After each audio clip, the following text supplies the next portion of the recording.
Carousel, Pinagamit tama? din yung carousel para may madaanan yung Para may mga madaanan. motorista. Ngayon, kausapin natin yung mismong may mga biyahe doon kung kumusta, ano yung naging Yan. impact sa kanila. Makakausap po natin ang tagapagsalita ng Mega Manila Consortium Corporation o MMCC, si Ma'am Juliet De Jesus. Ma'am Juliet, galit daw kayo. Sabi sa amin, Good binulong morning sa akin. po, Sir Ma'am Dory.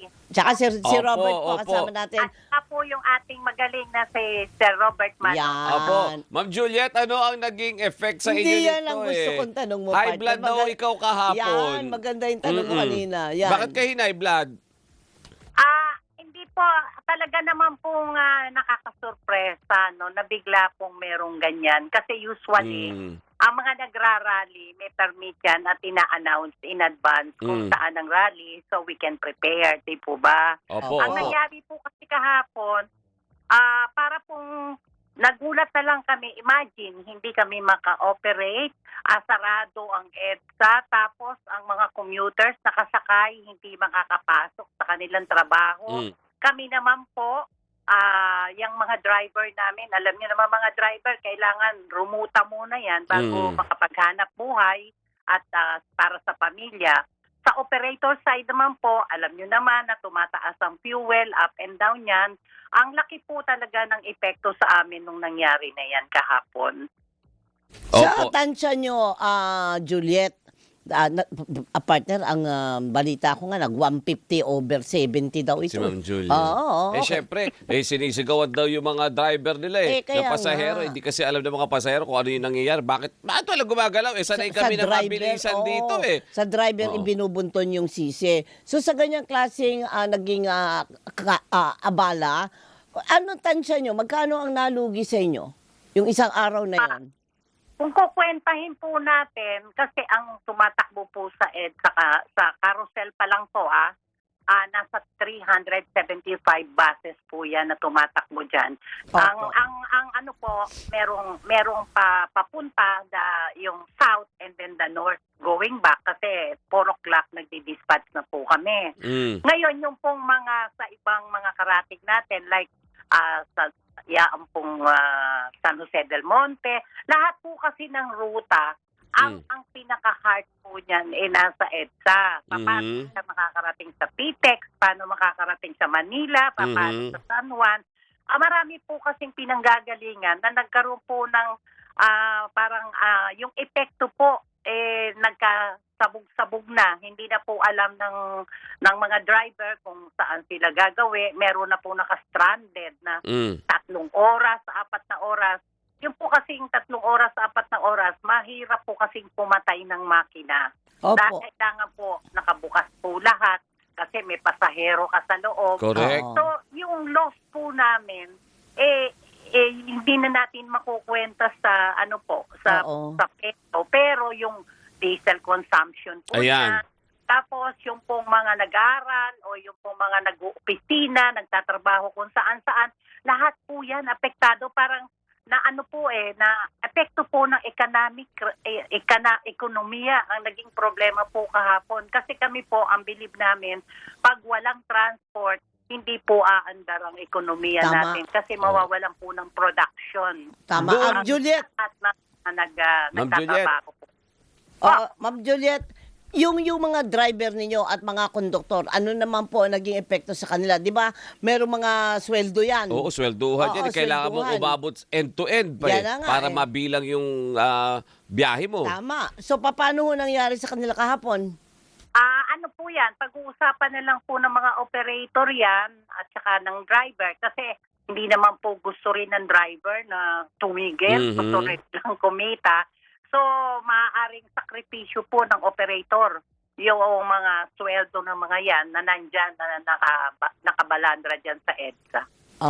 Okay. So, makikita natin, Miss Juliet, lahat, sa pangkalahatan, ang daming natalo doon kahapon sa nangyari kahapon. Opo, marami po. Lahat po tayo natalo. Yung pong sakit ng ulo ng nakatraffic ka, maaaring baka nga meron pa diyang mga sabihin na natin, yung mga ambulance na kailangan dalahin kung saan.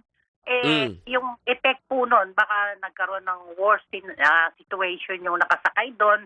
Siyempre po, hindi natin inaasahan ng lahat ng mga yan. Sana po, yung mga nagrarally, kasi sanay naman po tayo sa rally eh. Yung mga nagrarally, kagaya po nito na parang surprise, wag naman po sanang ganun kasi hindi lang naman po sila yung may concern sa ating bansa. Lahat naman po tayo meron. Kailangan lang po sana yung maging maayos ang lahat. Opo. Pero ngayon, paano po ninyo pinaghandaan itong date naman nila, Ma'am Juliet? Sapagkat Hindi pa pala tapos. Ano? correct, nabigyan sila ng permit ulit ngayong maghapon, Ma'am Juliet.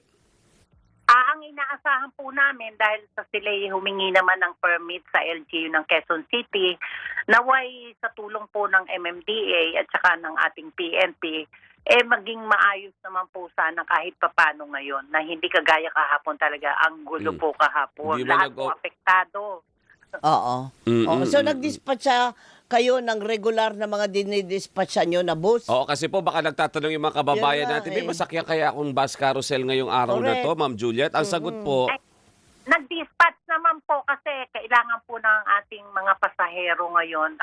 Siyempre araw-araw yan, may obligasyon na mag-provide. At the same time, yun naman pong mga mananakay natin, nag-i-expect naman na may masasakyan. Correct. Hindi Kaya naman nga po po. kami pumipo doon sa ganun.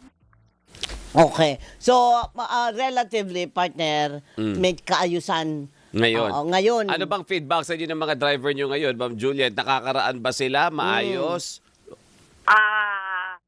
Hindi pa po makukuha yung feedback kasi maaga pa, pero lahat po dinispat. Malalaman po namin yan Oo, naman yung tag-carbon. Oo. Kung ano po ang naging experience nila on the second day. Ayan, Alright. sige. Sige. Ang importante, magtuloy-tuloy yung biyahe, magtuloy-tuloy na na nga. bukas yung kalsada na para sa mga sasakyan, para naman po Hanggang mamayang gabi. Oo, Hanggang hindi mamayang maapektuhan yung mga may iba ding mga business. Ano? Tama. Kumbaga dapat business as usual tayo habang ipinaglalaban natin yung mga issues na gusto nating Correct.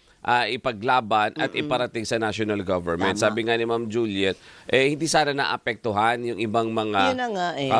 kabuhayan. Lahat ng sektor na apektuhan. Oo. Yun ang Wala mahirap. naman nag-overheat na bus, ma'am, kahapon sa Tagal ng pagkakatenga. Hindi po ako nakapagtanong na doon sa iba naming kasamahan. Pero sa tingin ko po, lahat po siguro tumaas ang presyon dahil sa 150 nga eh. blood pressure. Oo, eh. Imagine, yun lang, hindi mo naisipin, partner, yung yung gas mo eh. Yun lang hindi ka gumagalaw Ay, oo. ng 4 na oras. Diyos ko. Ay, naku po, Ang hirap na kumusta? sitwasyon. Saka mag-CCR, ang gutom mo, paano? Tama. Tapos nandiyan pa yung boss mo, tawag na ng tawag. Nasaan ka na? Nasaan ka na? Tapos ito po, kausapin niyo po yung driver namin. Siya magpapaliwanag kung nasaan kami. Oo. Yung driver tuloy ang nasigawan ni bossing. Patay tayo dyan. Baka sabihin sa, bakit hindi ako humanap ng ibang daan? Ay, hindi po, ito po ang ruta namin. Bawal po kami At saka, maglabas-labas. hindi po to kasi liit ng bisikleta ang dala namin na pwedeng Mario. Bus Eh, po 10 to ito. 12 meters po ang laki niyan. Oo Yung nga. mga bus. Oo. Ay, nako. Ay, sana maging maayos nga ngayong day 2. Ma'am Juliet, maraming salamat po sa inyong oras. Thank you, ma'am. Maraming salamat, Ma'am Doris, Hermano. Mag-iingat Sige po. Salamat. Salamat po. Si Ma'am Juliet De Jesus, ang tagapagsalita ng Mega Manila Consortium Corporation. Yun. Ganun po talaga. Bigayan, partner. Bigayan dapat talaga. At ngayon nga ay pumasok na sila sa ikalawang araw ng kanilang kilos protesta. Dapat natuto na yun sa kahapon na magkaroon ng kaunting kaayusan naman. Konting kaayusan? Ay, hindi, mali. Mali. Iba yun. Iba. Pero ngayon kung sinasabi ni Zeus Legaspi na naurong na yung bus tama. na Very good. medyo may